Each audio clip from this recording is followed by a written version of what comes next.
Hello everyone, welcome back to my channel. ನಾನಿವತ್ತು ನಿಮ್ಮ ಜೊತೆ ಒಂದೊಳ್ಳೆ ರೆಸಿಪಿನ ಶೇರ್ ಮಾಡೋಣ ಅಂತ ಅಂದ್ಕೊಂಡಿದ್ದೀನಿ. ಪಲಾವ್ ರೆಸಿಪಿ ತುಂಬಾ ಸಿಂಪಲಾಗಿ ಹಾಗೆ ಕ್ವಿಕ್ಕಾಗಿ ಒಂದು ರೆಸಿಪಿನ ಸ್ಟಾರ್ಟ್ ಮಾಡೋಣ. ಹೇಗೆ ಮಾಡ್ತೀನಿ ಅಂತ ನೋಡೋಣ ಬನ್ನಿ. ನಾನು ಮಾಡ್ತಾ ಇರುವಂತಹ ಈ ಪಲಾವ್ಗೆ ನಾನಿಲ್ಲಿ ಸೋಯಾಬೀನ್ನ ತೊಗೊಂಡಿದ್ದೀನಿ. ಇದನ್ನು ಚೆನ್ನಾಗಿ ತೊಳೆದು ನೆನೆಸಿಟ್ಟಿದ್ದೀನಿ. ಹಾಗೆ ಈರುಳ್ಳಿ, ಕ್ಯಾರೆಟ್, ಬೀನ್ಸ್, ಕ್ಯಾಪ್ಸಿಕಮ್, ಬಟಾಣಿ ಹಾಗೆ ನೋಡ್ಕೊಲ್ನ ಕಟ್ ಮಾಡಿ ಇಟ್ಕೊಂಡಿದ್ದೀನಿ. ಹಾಗೆ ಅರ್ಧ ಕಪ್ಪಷ್ಟು ತೆಂಗಿನ ತುರಿನ ಪೇಸ್ಟ್ ಮಾಡಿಕೊಂಡು ಕಾಯಿ ಹಾಲಿಗೆ ಮಾಡಿರ್ತೀವಲ್ಲ ಅದನ್ನು ಮಾಡಿಟ್ಕೊಂಡಿದ್ದೀನಿ. ಅದರಿಗೆ ನಾನು 4 ಮೆಣಸಿನ್ಕಾಯಿನ ಹಾಕಿ ರುಬ್ಬಿ ಇಟ್ಕೊಂಡಿದ್ದೀನಿ ಖಾರಕ್ಕೋಸ್ಕರ. ನೆಕ್ಸ್ಟ್ ಕುಕ್ಕರ್ಗೆ ಒಂದು ಸ್ವಲ್ಪ ಎಣ್ಣೆ ಹಾಕಿಬಿಟ್ಟು ಎಲ್ಲ ಸ್ಪೈಸಸ್ನ ಹಾಕ್ಕೊತಾ ಇದ್ದೀನಿ. ಚಕ್ಕೆ, ಲವಂಗ, ಮೊಗ್ಗು, ಅನಾನಸು, ಏಲಕ್ಕಿ ಹಾಗೆ ಸ್ವಲ್ಪ ಸೋಂಪು ಇದಿಷ್ಟು ಹಾಕ್ಕೊಂಡು ಚೆನ್ನಾಗಿ ಫ್ರೈ ಮಾಡ್ಕೊಂಡಾದ್ಮೇಲೆ ನೆಕ್ಸ್ಟ್ ಇದಕ್ಕೆ ನಾನಿಲ್ಲಿ ಈರುಳ್ಳಿನ ಹಾಕ್ಕೊತಾ ಇದ್ದೀನಿ. 2 ಈರುಳ್ಳಿನ ತೊಗೊಂಡಿದ್ದೀನಿ. ಅದನ್ನು ಚಿಕ್ಕದಾಗಿ ಈ ಥರ ಕಟ್ ಮಾಡಿದ್ದೀನಿ. ಈರುಳ್ಳಿ ತುಂಬಾ ಫ್ರೈ ಆಗೋಂಥದ್ದು ಸ್ವಲ್ಪ ಲೈಟಾಗಿ ಗೋಲ್ಡನ್ ಕಲರ್ ಬರೋವರೆಗೂ ಚೆನ್ನಾಗಿ ಫ್ರೈ ಮಾಡ್ಕೊಳ್ಳಿ. ಈರುಳ್ಳಿ ಚೆನ್ನಾಗಿ ಫ್ರೈ ಆದಮೇಲೆ ಅದಕ್ಕೆ ನಾವು ಕಟ್ ಮಾಡಿಟ್ಟಿರುವಂತಹ ಎಲ್ಲ ತರಕಾರಿನೂ ಹಾಕ್ಕೊಬೇಕು.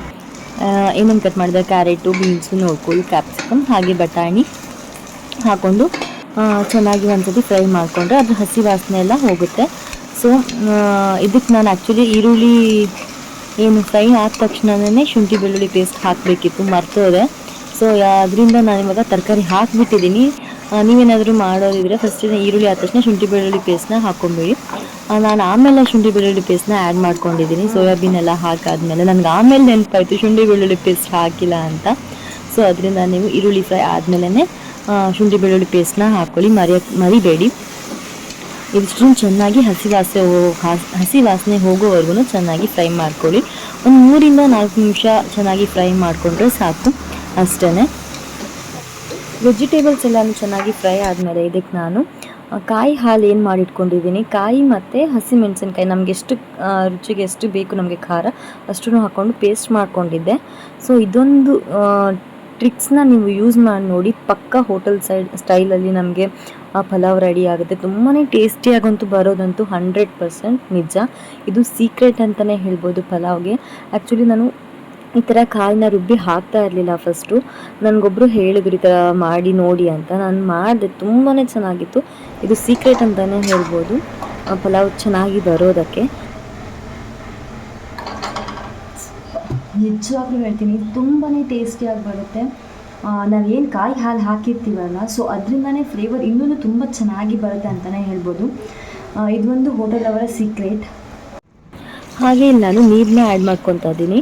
ನಾನು 3 ಗ್ಲಾಸಷ್ಟು ಅಕ್ಕಿ ಹಾಕೋದ್ರಿಂದ ನಾನು 6 ಗ್ಲಾಸಷ್ಟು ನೀರನ್ನ ಫಸ್ಟೇ ಹಾಕ್ತಾಯಿದ್ದೀನಿ. ಚೆನ್ನಾಗಿ ಅದು ಕುದಿದ ಮೇಲೆ ನಾನು ಆಮೇಲೆ ಅಕ್ಕಿ ಹಾಕ್ತೀನಲ್ವ, ಸೊ ಅದರಿಂದ ಮೆಷರ್ಮೆಂಟಲ್ಲಿ ನೀವು ಎಷ್ಟು ಗ್ಲಾಸ್ ಅಕ್ಕಿ ಹಾಕ್ತೀರಾ ಅದ್ರ ಡಬಲ್ ಗ್ಲಾಸಷ್ಟು ನೀರನ್ನ ಹಾಕ್ಕೊಂಡು ಅದು ರುಚಿಗೆ ತಕ್ಕಷ್ಟು ಉಪ್ಪನ್ನ ಹಾಕ್ಕೊಂಡು ಚೆನ್ನಾಗಿ ಅದನ್ನು ಬಾಯ್ಲ್ ಆಗೋಕ್ಕೆ ಬಿಟ್ಬಿಡಿ. ಚೆನ್ನಾಗಿ 4 ಸೈಡನ್ನು ಕುದಿ ಬಂದಮೇಲೆ ಅಕ್ಕಿನ ತೊಳೆದ್ಬಿಟ್ಟು ಅದಕ್ಕೆ ಹಾಕಿಬಿಟ್ಟು 1 ಅಥವಾ 2 ವಿಸಿಲ್ಸ್ ಹೊಡ್ಕೊಂಡ್ರೆ ಸಾಕು, ಅಷ್ಟೇ. ತುಂಬಾ ರುಚಿಯಾಗಿರುವಂತಹ ಪಲಾವ್ ರೆಡಿ ಆಗುತ್ತೆ. ಹಾಗೆ ನಿಮ್ಮೆಲ್ಲರಿಗೂ ಕೂಡ ನಾನು ಸಾರಿ ಕೇಳೋಕ್ಕೆ ಇಷ್ಟಪಡ್ತೀನಿ. ಯಾಕಂದರೆ 2 ವೀಕ್ಸ್ ಮೇಲೇ ಆಯಿತು ಅನಿಸುತ್ತೆ ನಾನು ವಿಡಿಯೋನ ಅಪ್ಲೋಡ್ ಮಾಡಿರಲಿಲ್ಲ. ದಯವಿಟ್ಟು ಕ್ಷಮಿಸಿ. ಇನ್ನಿಂದಾಗಿ ರೆಗ್ಯುಲರ್ ಆಗಿ ವಿಡಿಯೋನ ಅಪ್ಲೋಡ್ ಮಾಡೋಕ್ಕೆ ಟ್ರೈ ಮಾಡ್ತೀನಿ. ಯಾಕಂದರೆ ಸ್ವಲ್ಪ ಕಾರಣಾಂತರಗಳಿಂದ ನಾನು ಸ್ವಲ್ಪ ಬ್ಯುಸಿಯಾಗಿರೋದ್ರಿಂದ ವೀಡಿಯೋಸ್ನ ಡೈಲಿ ಅಪ್ಲೋಡ್ ಮಾಡೋಕ್ಕೆ ಆಗ್ತಾ ಇರಲಿಲ್ಲ, ಸಾರಿ. ಹಾಗೆ ನಾನಿಲ್ಲಿ 2 ವಿಸಿಲ್ನ ಕೂಗಿಸ್ಕೊಂಡೆ. ಅದಾದಮೇಲೆ ಇದು ಕಂಪ್ಲೀಟಾಗಿ ಆರಿದ್ಮೇಲೆ ನಾನು ಓಪನ್ ಮಾಡ್ತಾ ಇದ್ದೀನಿ ಮುಚ್ಚಳನ. ನೋಡಿ ಹೇಗೆ ಬೆಂದಿದೆ ಚೆನ್ನಾಗಿ.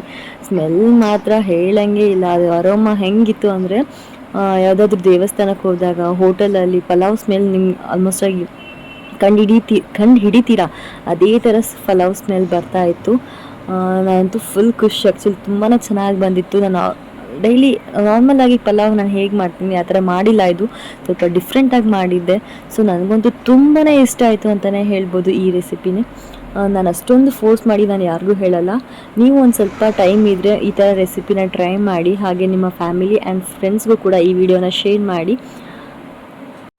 ಈ ರೀತಿಯಾಗಿ ಪಲಾವ್ ಮಾಡಿ ಖಂಡಿತವಾಗ್ಲೂ ಎಲ್ಲರೂ ಸೂಪರ್ ಅಂತ ಅಂದಿರ್ತಾರೆ. ನೀವು ಈ ಥರ ಪಲಾವನ್ನ ಟ್ರೈ ಮಾಡಿ, ಖಂಡಿತವಾಗ್ಲೂ ನಂಬರ್ 1 ಫೇಲ್ ಆಗೋದಕ್ಕೆ ಚಾನ್ಸೇ ಇಲ್ಲ. ಟೇಸ್ಟ್ ಮಾತ್ರ ಸೂಪರ್ ಆಗಿರುತ್ತೆ. ಮಸ್ಟ್ ಟ್ರೈ ಅಂತಲೇ ಹೇಳ್ತೀನಿ ನಾನು. ಐ ಹೋಪ್ ನಿಮಗೆ ಈ ರೆಸಿಪಿ ಇಷ್ಟ ಆಗಿದ್ರೆ ಪ್ಲೀಸ್ ಲೈಕ್ ಮಾಡಿ, ಶೇರ್ ಮಾಡಿ, ಸಬ್ಸ್ಕ್ರೈಬ್ ಮಾಡ್ಕೊಳ್ಳಿ. Thank you.